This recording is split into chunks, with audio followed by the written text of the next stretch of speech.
Des amendes comme s'il en pleuvait à Laigneville, dans l'Oise, dimanche dernier.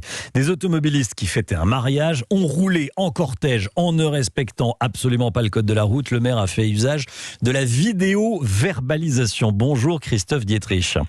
Bonjour. Merci d'être en direct avec nous dans Europe Midi. Racontez-nous ce qui s'est passé.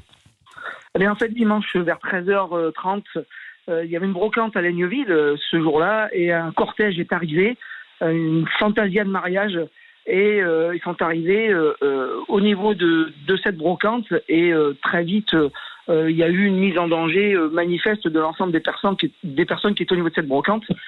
Donc j'ai essayé d'intercepter un premier véhicule et j'ai tout de suite senti la tension monter très très fort.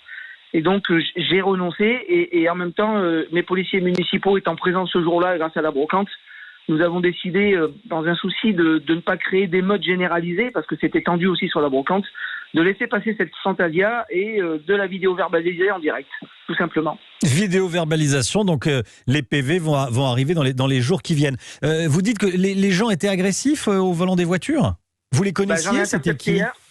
J'en ai intercepté un et tout de suite il est monté dans les tours. Donc moi, avec des centaines de personnes à la brocante, il était hors de question de prendre le risque d'avoir une émeute généralisée. Donc du coup, dans ces cas-là, il vaut mieux essayer de faire en sorte à ce qu'il parte le plus vite possible. Par contre, il n'était pas question non plus de rester sans rien faire et de ne pas réagir. Évidemment. Vous les connaissiez, non ? C'était qui ?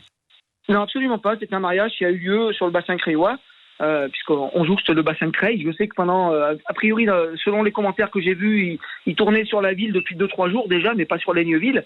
Et en fait, ils sont venus chercher quelqu'un à Laigneville et sont repartis. Mais ils étaient une quarantaine de voitures et ils ont fait du grand n'importe quoi en mettant les gens directement en danger. Effectivement. Merci beaucoup Christophe Dietrich, monsieur le maire de Laigneville dans l'Oise.